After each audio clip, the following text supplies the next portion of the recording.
Vamos a abrir nuestras Biblias, hermanos, en el libro de Malaquías. Estamos en el capítulo 2 del libro de Malaquías y vamos a continuar con este estudio que realmente es muy desafiante, todo lo que el Señor está diciéndonos aquí, el llamamiento. Y eso es lo que queremos realmente esta noche enfatizar.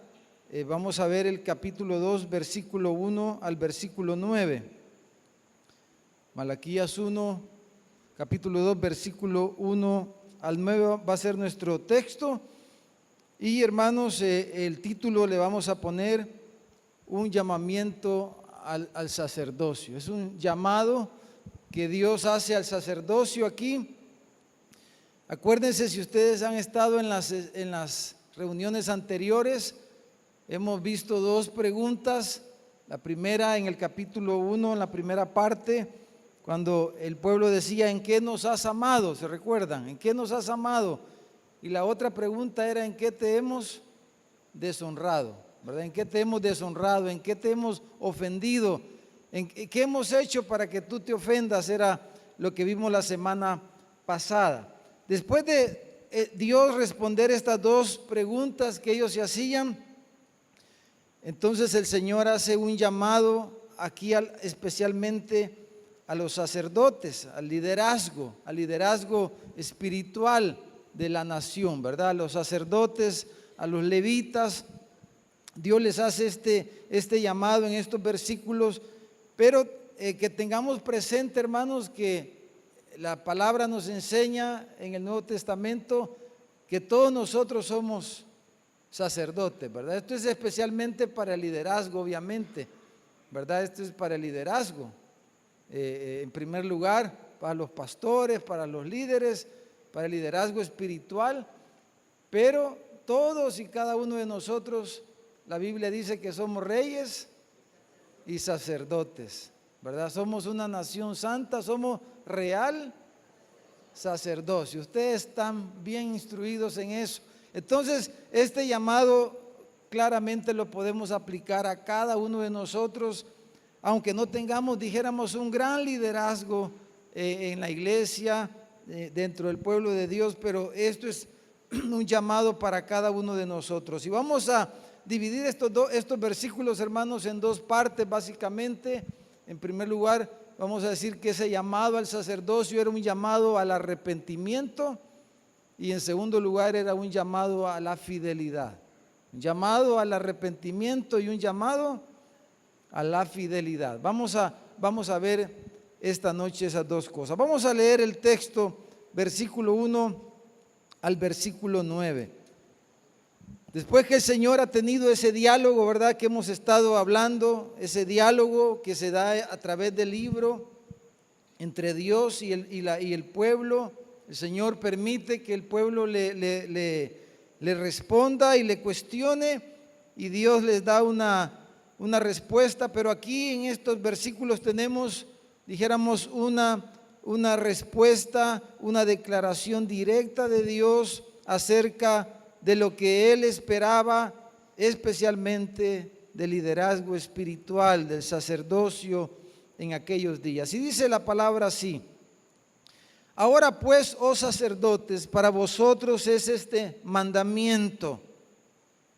Vamos a entender ese mandamiento como ese llamado que ellos tenían como sacerdotes. Era el llamado que Dios les había hecho como levita, ¿verdad?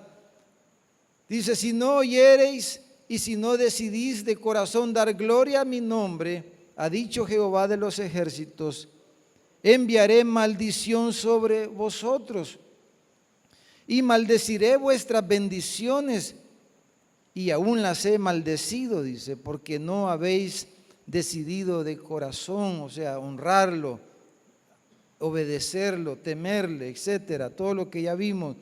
He aquí, dice, yo os dañaré la sementera y os echaré al rostro el estiércol de vuestros animales sacrificados, y seréis arrojados juntamente con él. Y sabréis que yo os envié este mandamiento, para que fuese, dice, mi pacto con Leví, ha dicho Jehová de los ejércitos. Mi pacto con él fue de vida y de paz, las cuales cosas yo le di para que me temiera, y tuvo temor de mí, dice, y delante de mi nombre estuvo humillado. La ley de verdad estuvo en su boca, e iniquidad no fue hallada en sus labios. En paz y en justicia anduvo conmigo, y a muchos hizo apartar de la iniquidad. Porque los labios del sacerdote han de guardar la sabiduría, y de su boca el pueblo buscará la ley, porque mensajero es de Jehová de los ejércitos.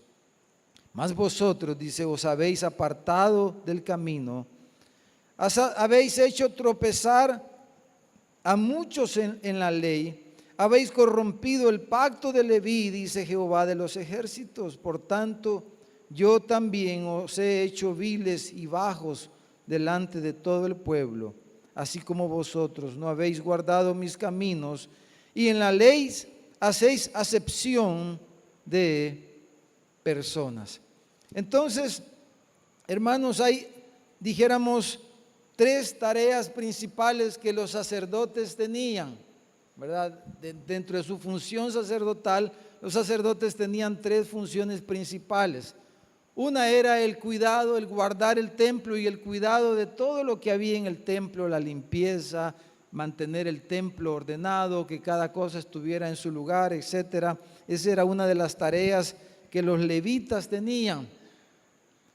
La otra tarea que tenían los levitas era lo que estuvimos hablando la semana pasada, ¿verdad? Ofrecer los sacrificios.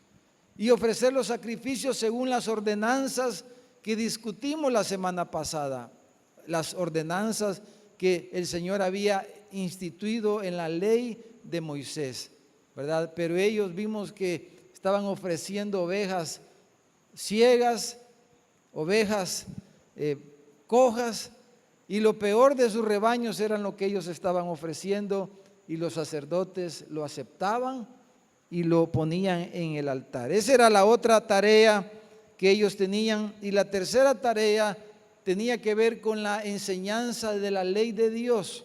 Los sacerdotes, ¿verdad? Como dice aquí, de la boca de ellos el pueblo iba a recibir la enseñanza, la instrucción de la ley de Dios. Entonces, estos versículos se refieren principalmente, es un llamado a que esto último no lo estaban haciendo ellos como se esperaba que debían de hacerlo. Ellos, aparte, como ya vimos, que no estaban ofreciendo los sacrificios según las ordenanzas de la ley, según lo que Dios había estipulado, el culto que ellos estaban haciendo no era según las ordenanzas que Dios había establecido. Pero además, aquí estos versículos se enfocan principalmente en esta tercera tarea, y es que ellos no estaban enseñando, ¿verdad?, la ley de Dios. Ellos se habían desviado de la ley de Dios, de la palabra de Dios. Estaban enseñando otras cosas y se habían descuidado de esto, y habían, dijéramos, desviado también al pueblo de la instrucción que ellos debían de darle y de conducirlos en los mandamientos y en las ordenanzas de nuestro Señor. Porque, hermanos, cuando los líderes espirituales son infieles, si somos infieles en la palabra del Señor, entonces el pueblo se va a desviar indefectiblemente, ¿verdad? Si no somos fieles en la palabra, si la palabra no la ponemos en el lugar y en el centro en el que debe de estar, en el lugar que debe de ocupar, entonces sin duda que nos vamos a desviar del propósito de Dios, del camino de Dios y de lo que Dios quiere para la vida de su pueblo. Y eso era lo que había pasado. Entonces, veamos en los primeros 3 versículos, hermanos, este llamamiento al arrepentimiento. Hay algo que vemos en las Escrituras, hermanos, y es que Dios nos motiva a perseverar, ¿verdad? Dios nos motiva en la Biblia constantemente a perseverar y básicamente lo hace de dos formas. Dios nos da grandes promesas para que perseveremos y nos hace grandes promesas y nos ofrece y nos promete cosas hermosas, cosas maravillosas para animarnos a perseverar fieles a Él. Pero además de grandes promesas, Él nos hace grandes amenazas. Ahí la cosa ya no se oye tan bonito, ¿verdad? Él nos da grandes promesas y nos da también, ¿qué, hermanos? Grandes amenazas. No solo amenazas, pero grandes amenazas. Y aquí, como Dios los está llamando, hermanos, al arrepentimiento, al liderazgo espiritual de la nación, entonces vamos a encontrar aquí, vamos a hablar ahorita de 5 amenazas que Él les hace al sacerdocio en estos 3 versículos. 5 amenazas, pero tengamos presente que esas amenazas, hermanos, son y eran y son siempre las amenazas que encontramos en la Biblia, hermanos, son siempre para animarnos a permanecer fieles y que permanezcamos siguiendo al Señor. Amén. Entonces, veamos número 1, la primera amenaza en el versículo 2. Entonces dice el versículo 2 que enviaría ¿qué sobre ellos, hermanos? Porque no oían, dice, si no se deciden de corazón dar gloria a mi nombre. Y fíjese cómo se presenta el Señor en todos estos versículos. Él se presenta con el título de guerrero, ¿verdad? Dice Jehová de los ejércitos, como el capitán de las huestes celestiales, como el capitán de los ejércitos celestiales, Jehová de los ejércitos. Así se presenta Él constantemente aquí. Pero ¿cuál es la primera amenaza? Dice que iba a traer maldición. Entonces, como ya vimos que ese llamamiento tenía que ver con el pacto que Dios había hecho con ellos, el pacto levítico, o sea, el pacto del sacerdocio. Entonces, el pacto, hermanos, de Dios con su pueblo lo encontramos allá en Deuteronomio capítulo 28. Si quieren, dejemos una señita y vamos rapidito a Deuteronomio capítulo 28. Y ahí tenemos, dijéramos, establecido las normas o los puntos del pacto de Dios con su pueblo, de qué era lo que iba a ocurrir si ellos obedecían y qué iba a ocurrir si ellos desobedecían, las bendiciones que iban a venir sobre ellos si obedecían y las maldiciones que iban a venir sobre ellos si desobedecían. Y si usted ve ahí en Deuteronomio capítulo 28, entonces va a encontrar, es un capítulo bastante largo, dice el título en la Reina Valera, dice bendiciones de la obediencia. Dice el versículo 15, porque ahí como que se parte el capítulo, ¿verdad?, en 2. Primero habla de las bendiciones y en el versículo 15 dice, pero acontecerá si no oyeres la voz de Jehová tu Dios para procurar cumplir todos sus mandamientos y sus estatutos que yo te intimo hoy, que vendrá sobre ti todas estas maldiciones y te alcanzarán. Y ahí hay un detalle de varias cosas. Pero cuando Malaquías habla de la maldición, en primer lugar él está hablando en términos singulares. Dice, la maldición, traeré la maldición sobre ustedes. ¿Cuál maldición? Era la maldición del pacto, lo que estaba acordado. Como que nosotros hagamos un pacto, pues una negociación, ¿verdad? Y nos ponemos de acuerdo y entonces decimos, si vos haces tu parte, entonces vamos a ganar tanto, te va a tocar tal cosa, pero si tú no cumples, vas a tener que pagar esto y todas estas penalidades o estas como hacen los contratos, ¿verdad? Vas a tener que... Entonces, Malaquías está recordándoles el pacto, el acuerdo que Dios había hecho con su pueblo y que lo encontramos aquí en Deuteronomio 28. Y estaba invocando, dijéramos, Dios contra ellos el pacto que Él había hecho. Les estaba recordando de que ellos se estaban exponiendo y que a que Él, dijéramos, hiciera cumplir las cláusulas del pacto que había entre ellos, entre Dios y su pueblo. Y eso es lo primero que Malaquías les recuerda, y es una amenaza que le está diciendo. Como cuando le dicen, ¿verdad? Te doy hasta el fin de semana para que pagues la letra de la refrigeradora, y si no la pagás, ¿qué le dicen a uno, hermano? Llegamos a tu casa a traerla y nos la llevamos, ¿verdad? ¿Por qué él va a hacer eso? Porque así está en el contrato del crédito que hicimos ahí en la casa comercial, porque sacamos la refrigeradora y él está haciendo derecho. Eso es lo que Dios está haciendo aquí.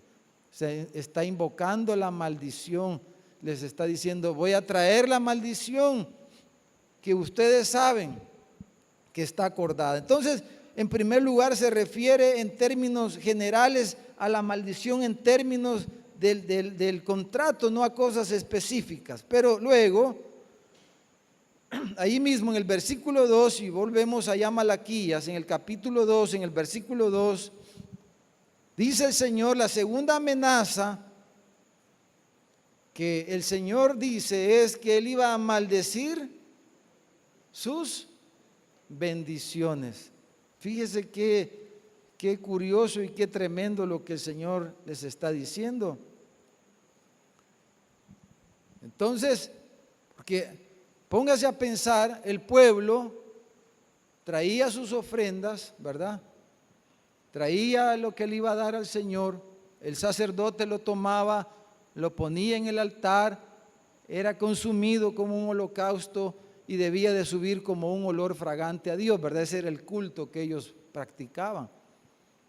Pero entonces lo que el Señor les está diciendo es que entonces el sacerdote, cuando el pueblo venía y tomaba el sacrificio y lo ofrecía, entonces el sacerdote bendecía al pueblo, bendecía a la gente y le decía, que el Señor haga resplandecer su rostro sobre ti, que tenga de ti paz, que tenga de ti misericordia, que te prospere, que te vaya bien. Y el sacerdote bendecía al pueblo, bendecía a la gente. Entonces lo que el Señor la amenaza es, tus bendiciones van a convertirse en maldiciones. O sea que cuando el sacerdote bendijera al pueblo, realmente lo iba a estar maldiciendo. Imagínense qué tremendo. Que en vez de que fuera una bendición las palabras del sacerdote sobre la gente, sobre el pueblo, en realidad lo que iba a hacer era una maldición. Eso es la segunda amenaza que Dios les hace. En vez de que el Señor cumpliera la bendición del sacerdote que les podía decir que el Señor vaya con ustedes, que los proteja, que los bendiga, etcétera, Dios transformaría eso en maldición. Qué tremendo. Eso es la segunda amenaza. La tercera amenaza, allí mismo, en el versículo 2, en realidad dice, lo que ustedes, en otras palabras, ¿verdad? Al final del versículo 2, porque dice, aún las he maldecido, dice, porque no os habéis decidido de corazón. No se definen pues ustedes si van a adorarme, si van a servirme o no lo van a hacer. No se definen. En realidad dice, lo que ustedes están experimentando ya es parte de mi maldición, les dice. Esa es la tercera cosa que les dice. Ya es parte de mi maldición. La escasez, los problemas que están enfrentando es parte de mi disciplina, de mi maldición. Es lo que el Señor les está diciendo. Ya están viendo un adelanto, les dice al final del versículo 2.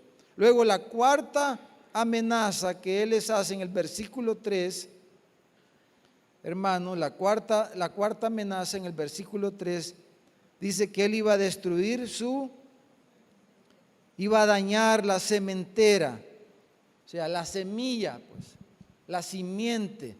Y lo que el Señor estaba diciendo es que, como según la ordenanza, ¿verdad?, del sacerdocio, esto se refiere a la descendencia aquí.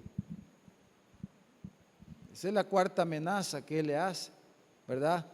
Que iban a ver la disciplina del Señor en la descendencia, en los hijos. Iba a dañar la sementera, o sea que según lo que Dios había establecido, el sacerdocio se traspasaba, ¿verdad?, según el linaje. Eso era la ordenanza en el sacerdocio levítico. O sea, el sacerdote cuando moría, ¿quién tomaba su lugar? Su hijo, ¿verdad? Su hijo mayor normalmente debía ser el hijo mayor. Era la sementera, el linaje, la simiente que iba a ser bendición, se iba a multiplicar. Entonces el Señor le dice: voy a dañar la sementera, voy a dañar la descendencia. Y era una amenaza, que en vez de que el sacerdocio se traspasara, lo cual era un privilegio para ellos, era una bendición para ellos, entonces eso se iba a cortar y eso se iba a dañar. Y eso era algo realmente terrible que ellos podían escuchar.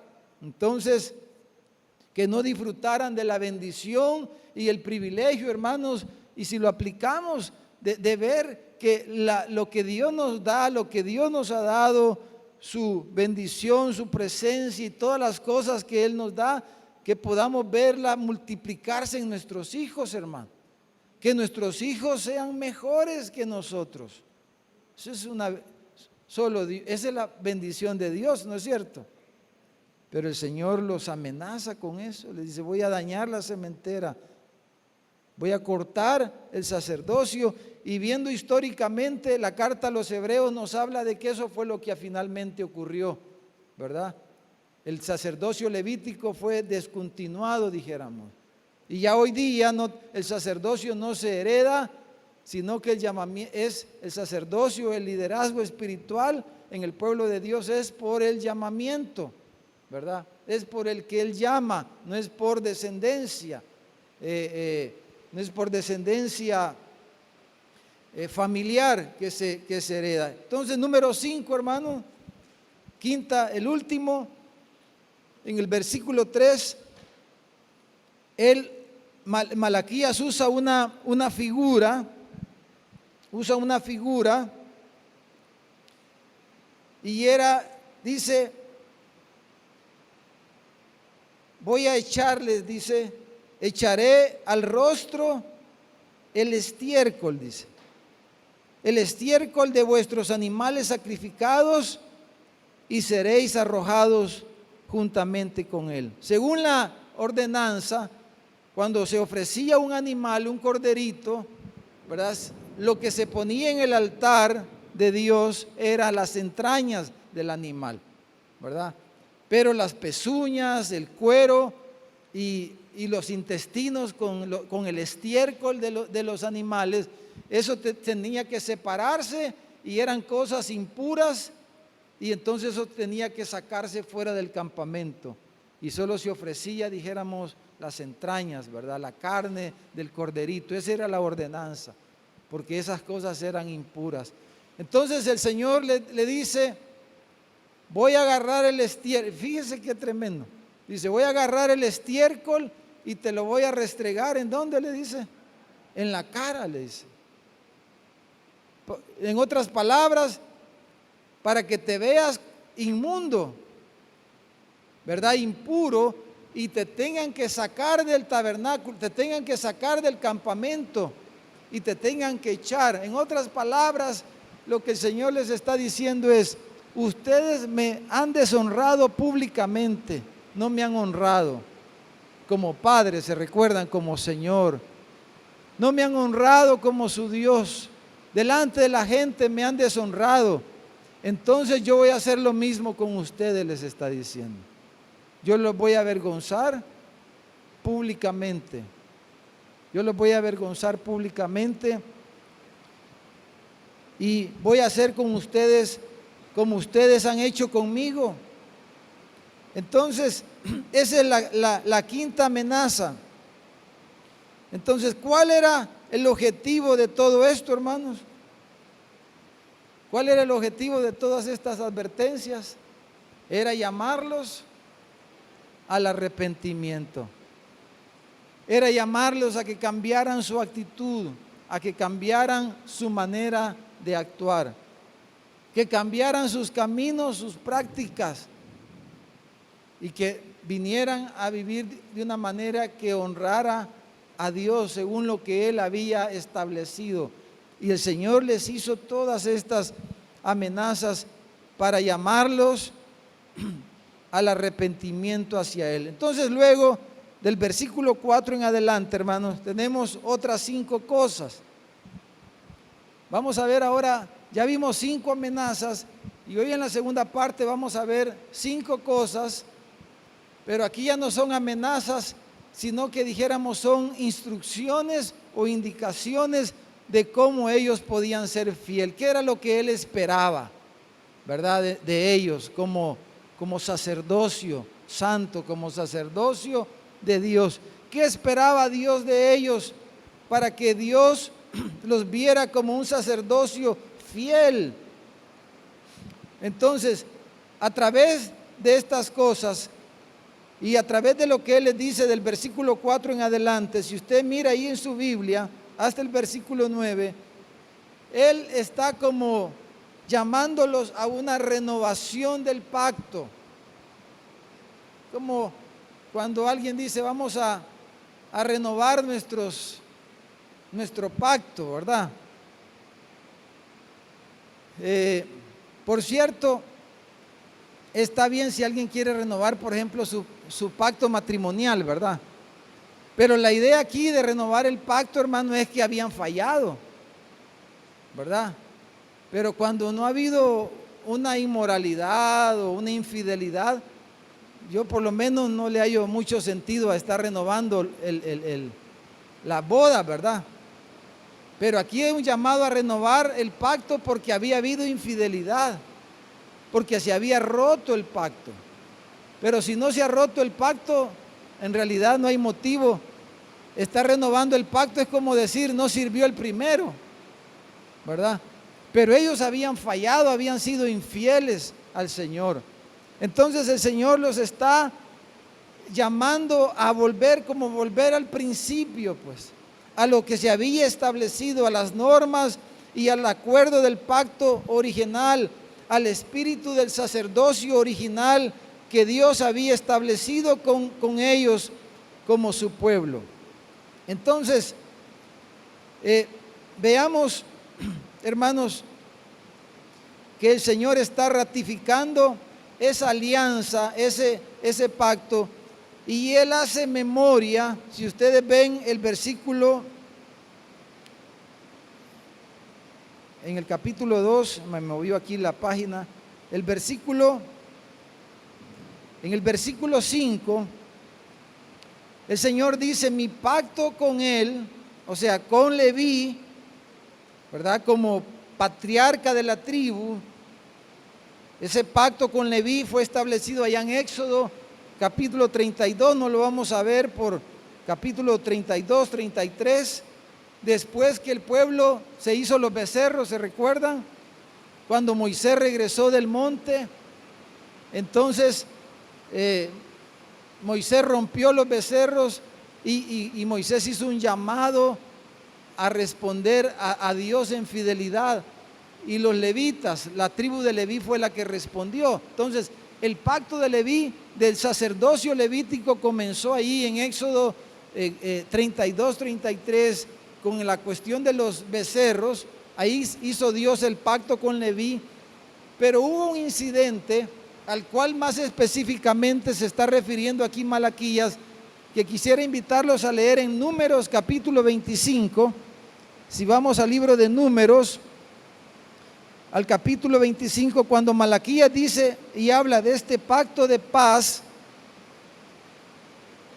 Malaquías está teniendo en mente la renovación que Dios hizo de su pacto en Números capítulo 25.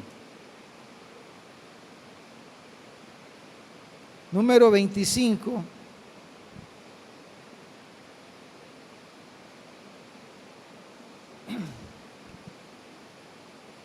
Vamos a leer para ubicarnos, hermanos, un poquito en el contexto. Versículo 1, número 25. ¿Llegaron, hermanos? Dice: moraba Israel en Sitín, y el pueblo empezó a fornicar con las hijas de Moab. Comenzaron a mezclar, dice, las cuales invitaban al pueblo a los sacrificios de sus dioses. Y el pueblo comió y se inclinó a sus dioses. Así dice, acudió el pueblo a Baal Peor, y el furor de Jehová se encendió contra Israel. Y Jehová dijo a Moisés: toma a todos los príncipes del pueblo y ahórcalos ante Jehová delante del sol, y el ardor de la ira de Jehová se apartará de Israel. Imagínense que nos dijera el Señor: todos los líderes de la iglesia, tráiganlos y los ahorcan ahí en el parqueo. Qué terrible, ¿verdad, hermano? No, es solo una suposición, hermano. Todos los líderes, le dijo el Señor a Moisés, los vas a ahorcar. Y entonces la ira del Señor se va a quitar de Israel. Entonces Moisés le dijo a los jueces de Israel: maten cada uno aquellos de los vuestros que se han juntado con Baal Peor. Que eso fue, si ustedes recuerdan, es lo que hicieron los levitas allá en el Sinaí, ¿verdad? Eso fue lo que hicieron los israelitas, ¿se recuerdan? Que los levitas que pasaron a filo de espada aún a sus propios familiares, allá en Éxodo. Entonces Moisés le dijo a los jueces: hagan lo mismo que hicimos allá en el Sinaí. Pero si usted sigue leyendo, nadie hacía nada. O sea, fue lo que el Señor les dijo: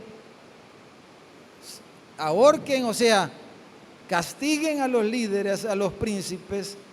Y Moisés trasladó la ordenanza, pero ni Moisés ni nadie de los jueces hizo lo que el Señor estaba diciendo que había que hacer, ¿verdad? Entonces la ira del Señor continuó, y ese día murieron como 25,000 personas, dice la Escritura, porque hubo una plaga sobre el campamento de Israel. Pero entonces miren lo que ocurrió, versículo 6.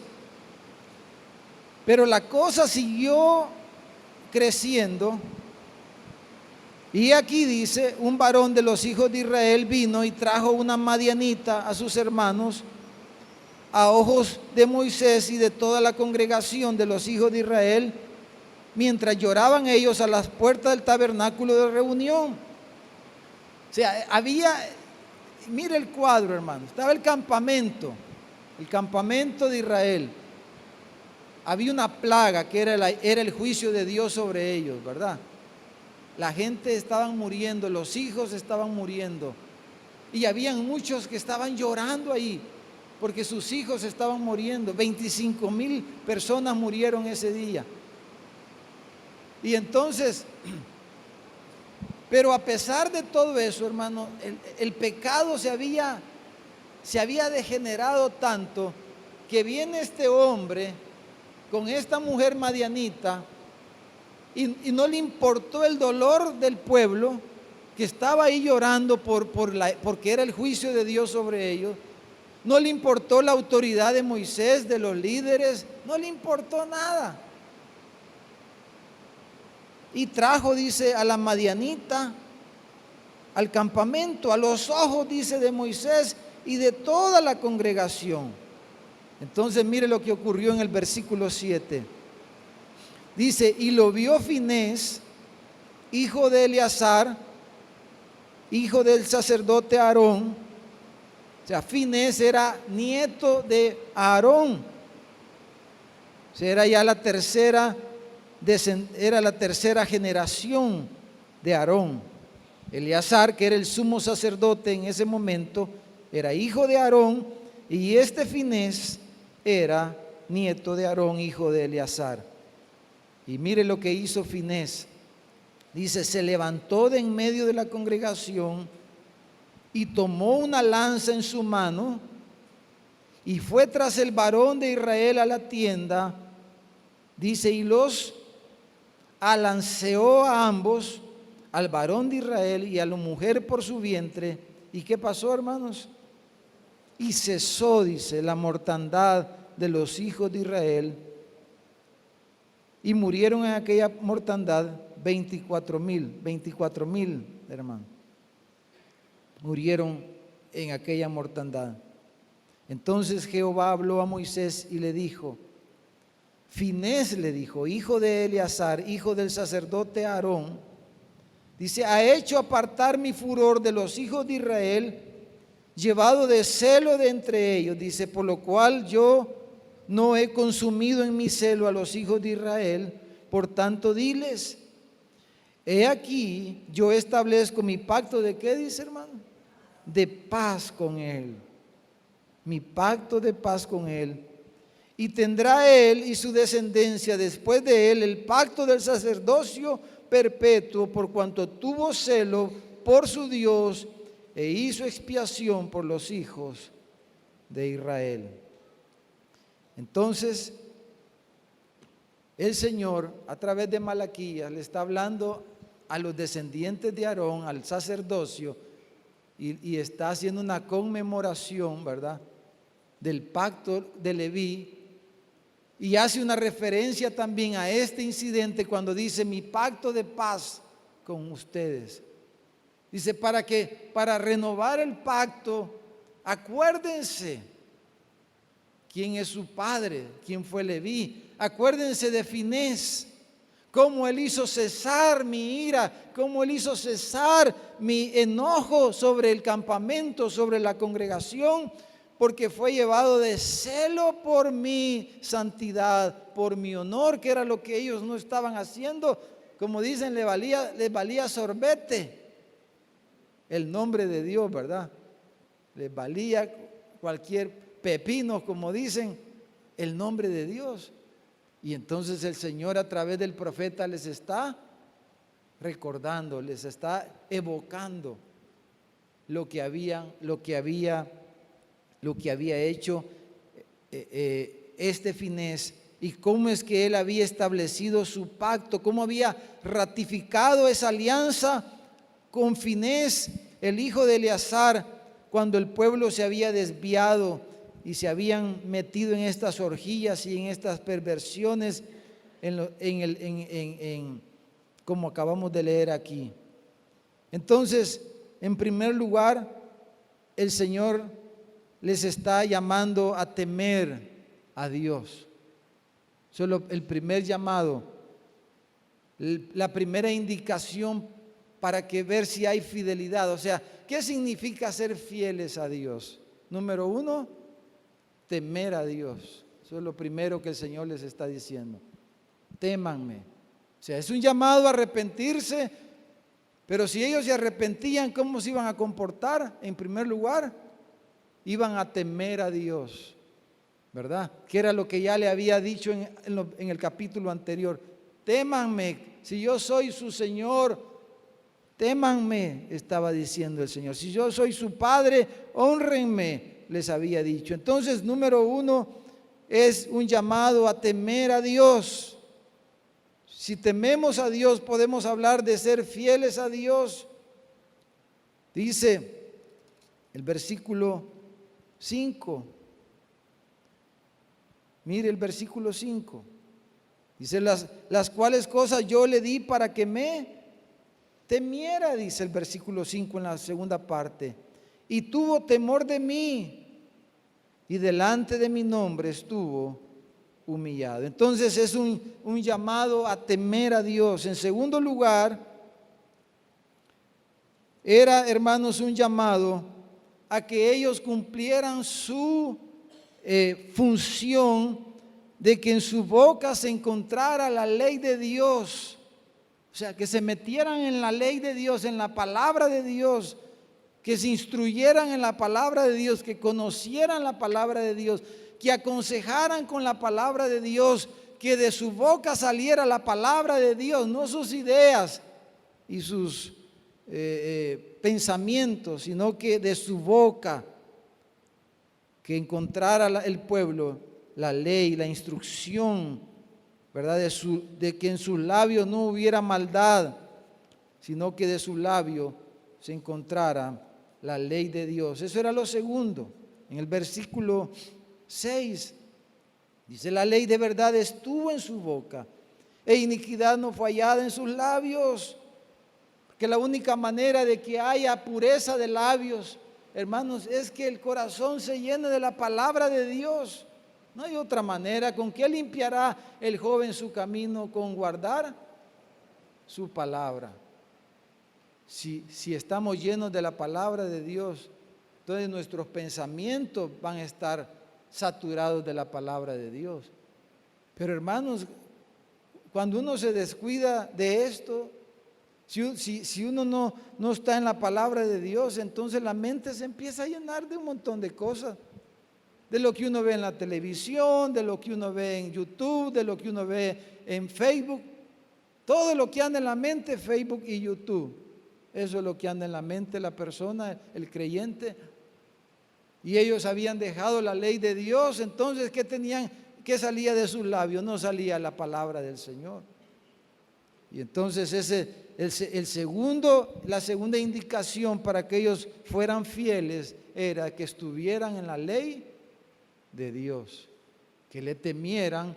Número 2, que estuvieran en la palabra de Dios, que se recordaran cuál era el llamado a estar en la palabra de verdad, que tuvieran celo por la palabra de verdad. Número 3, tercera indicación para que hubiera fidelidad, versículo 6, en la segunda parte, dice: e iniquidad no fue hallada en sus labios, en paz y en justicia anduvo conmigo, y a muchos hizo apartar de la iniquidad. Entonces, número 3, hermanos, era una indicación actuar, dijéramos, en santidad y en piedad. En santidad y en piedad. O sea, temer a Dios, estar en la palabra y a vivir de una manera piadosa, o sea, de amor a Dios, de amor al prójimo, de respetar a los demás.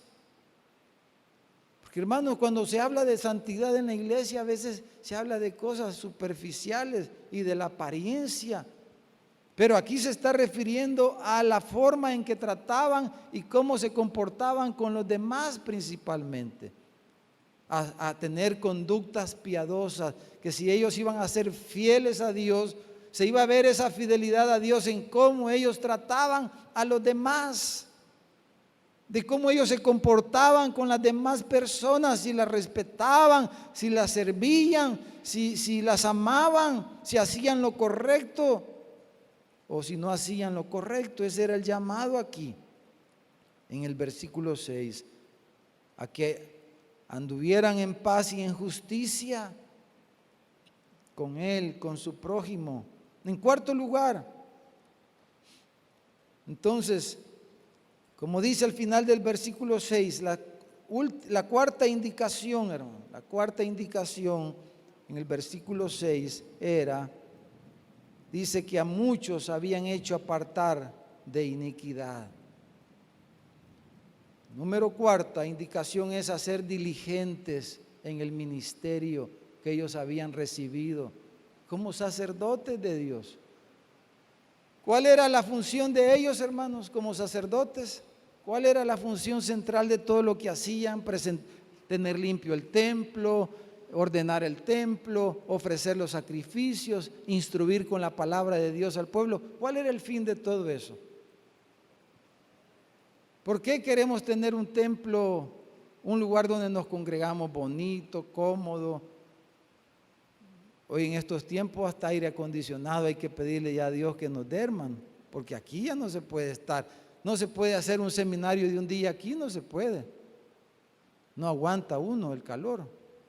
Pero ¿por qué queremos tener un templo cómodo, con buenas luces, que aguante, las sillas nos permitan más o menos una cierta comodidad, que haya un buen sonido? Porque ellos tenían que mantener el templo ordenado y todas esas cosas. ¿Por qué tener un buen desarrollo de la liturgia y tener un culto como debe de ser? ¿Por qué todo eso? ¿Cuál es el fin de que se predique un buen mensaje? ¿Cuál es el fin de todo lo que ellos tenían que hacer? ¿Cuál es el fin de hacer lo que hacemos del culto público, etcétera, etcétera? ¿Cuál es el fin de todo eso?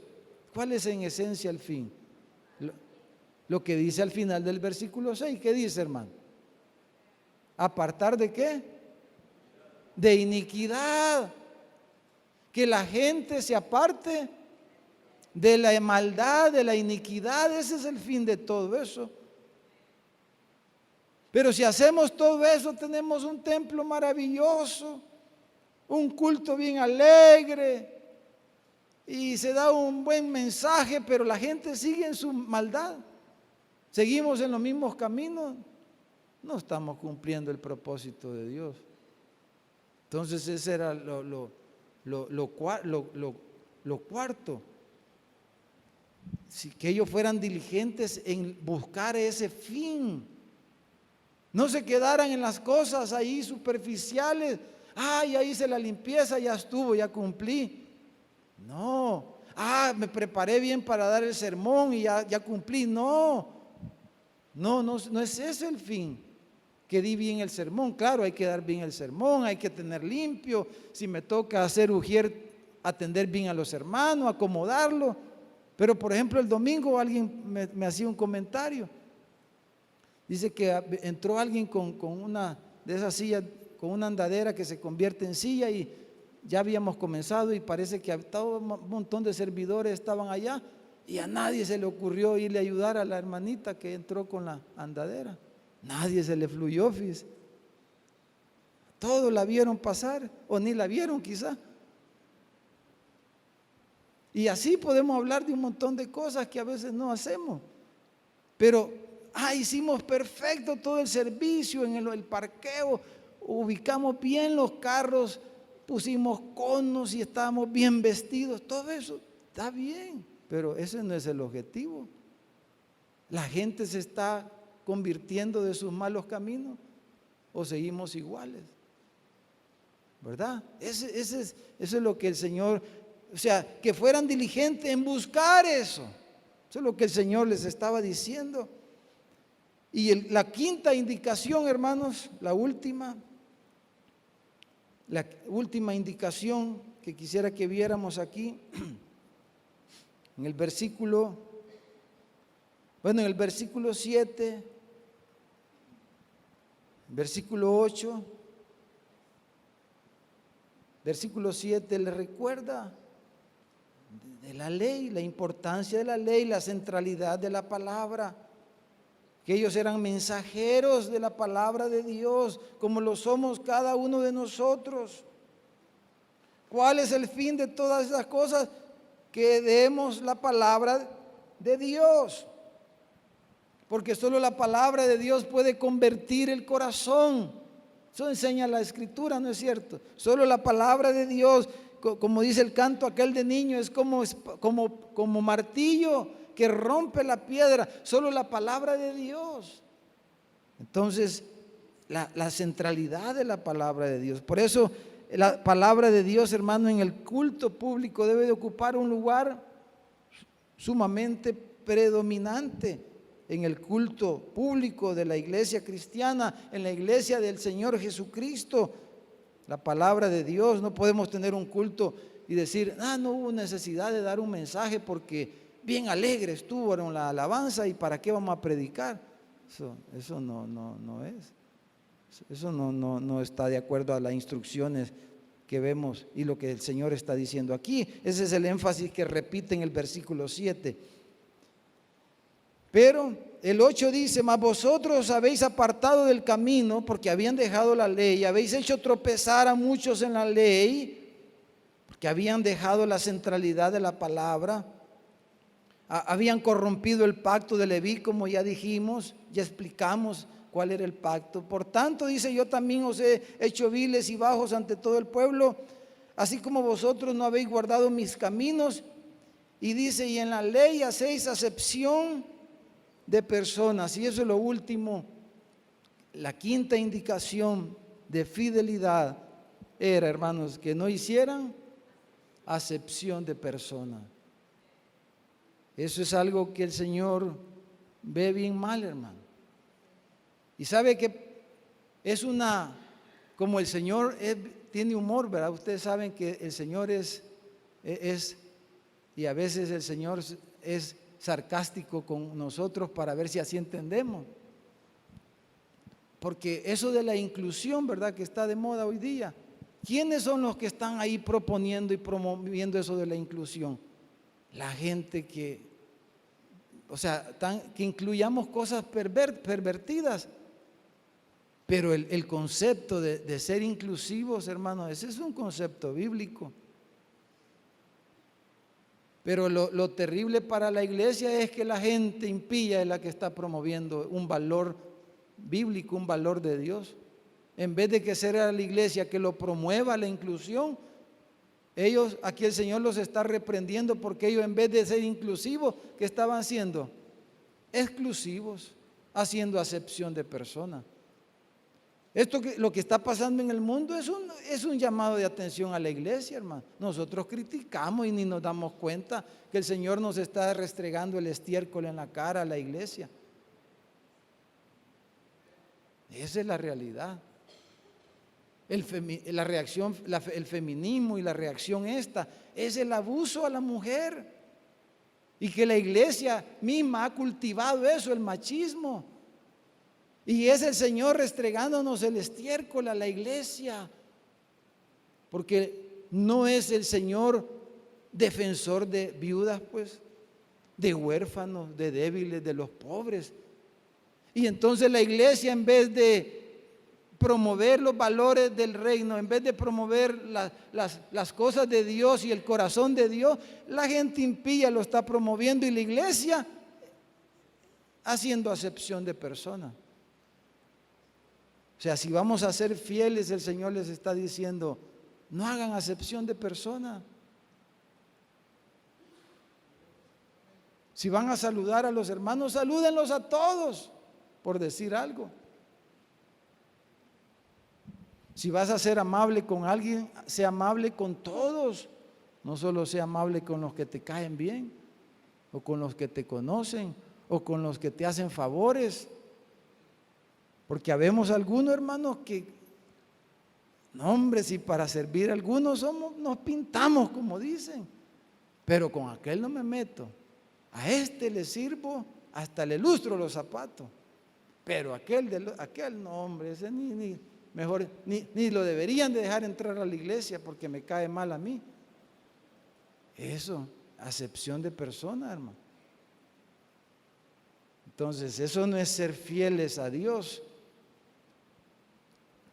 Esa fue la lección que el Señor le enseñó a Pedro, ¿se recuerdan? Allá en Hechos 10, cuando tuvo la visión. Porque ellos habían interpretado mal la palabra de Dios y el mensaje de Dios. Y ellos creyeron, cuando hablaban de la elección, creían que ellos eran la mamá de Tarzán, ¿verdad? Los israelitas. En vez porque la doctrina, por ejemplo, de la elección que vimos hace 2 miércoles, lo que debe de producir en la iglesia y en el pueblo de Dios es humildad, hermano. No orgullo espiritual de que nosotros somos los elegidos. Nosotros somos el remanente de Jehová y no hay otros como nosotros. Eso es algo realmente que el Señor detesta y aborrece, ¿verdad? Entonces, hacer acepción de persona, eso de ninguna manera el Señor lo acepta. Y es lo que les está diciendo. Pero ¿por qué ellos hacían acepción de persona, hermano? Por conveniencias, por conveniencias personales. Quizá los que dejaban más ofrenda, a eso los sacerdotes les lustraban las chancletas. A eso les daban las sillas VIP, ¿verdad?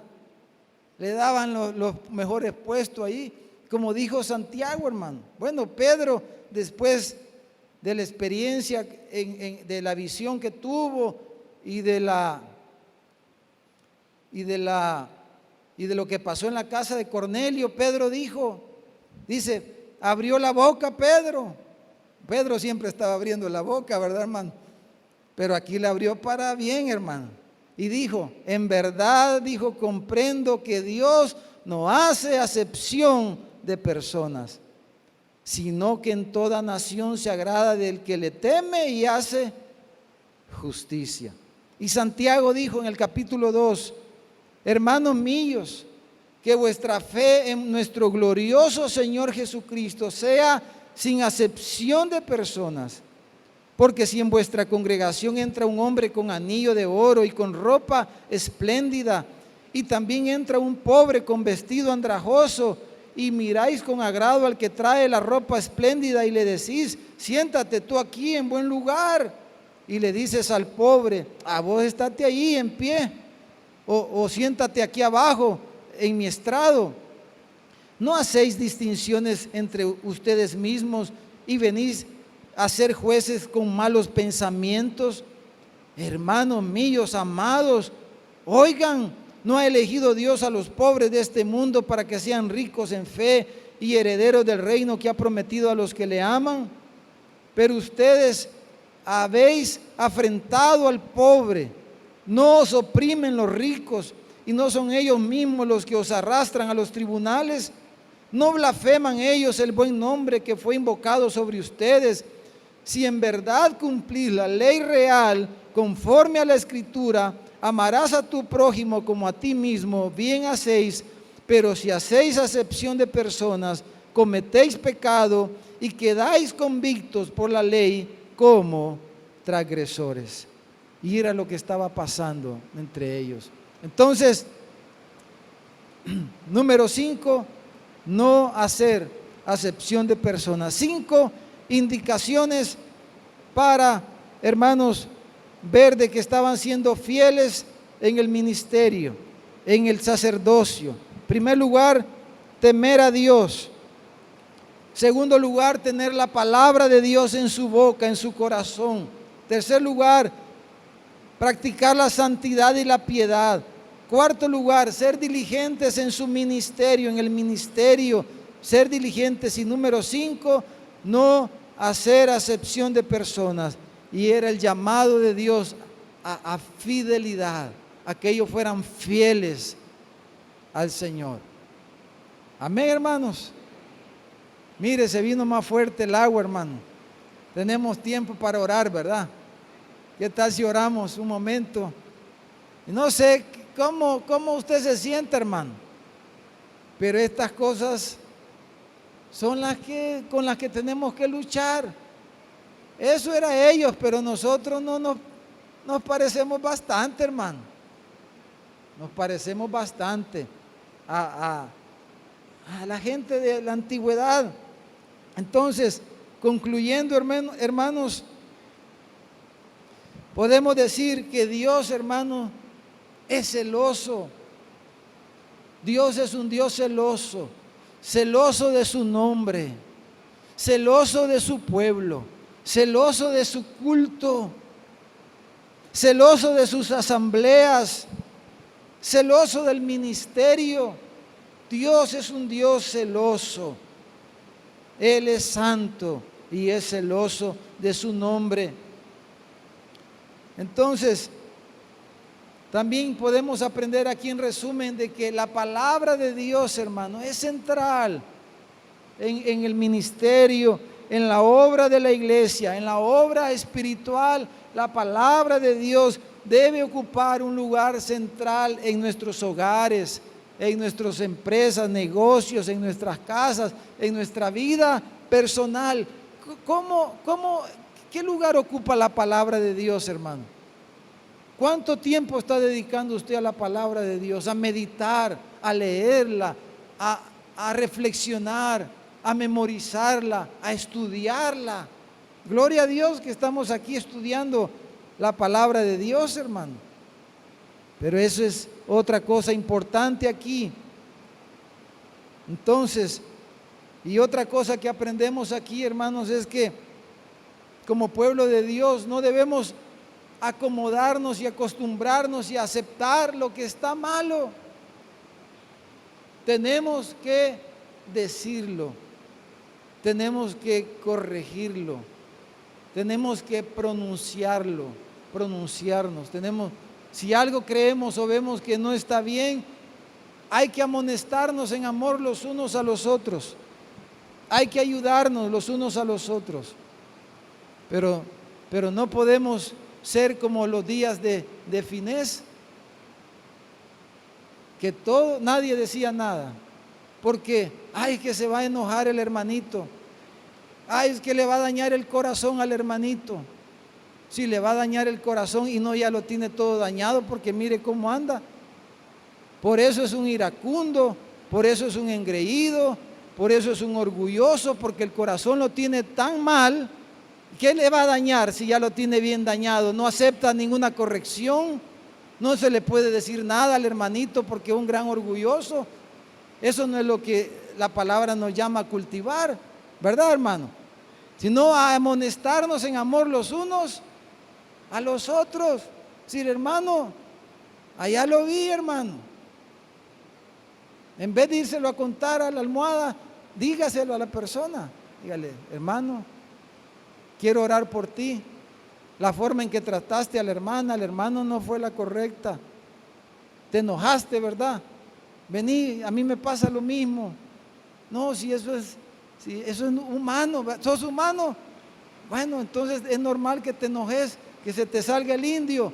Pero vamos a orar, vení, porque eso daña y ahí usted le ministra. Eso, no quedarnos ahí. No, debemos de ser como Finés. Eso es lo que el Señor les estaba diciendo. Estaba ahí la mortandad. A veces, hermanos, y lo digo primero por el que les está hablando, la gente está sufriendo, a la gente le está yendo mal por sus malos caminos. Y a veces es tan claro eso, pero no nos atrevemos a decírselo y a exhortarlos y a ministrarles en amor. Y ellos creen que están bien y siguen en lo mismo. Pero no, el Señor nos llama a levantarnos como lo hizo Finés y a dar un paso por la santidad de Dios, por el honor de Dios y para sanidad de su pueblo, para sanidad de la iglesia, para que la bendición de Dios sea sobre el pueblo de Dios, en vez de que sea su corrección, su enojo, su ira, su maldición. ¿Verdad, hermano? ¿Qué dicen, hermano? Amén. Le damos un aplauso al Señor.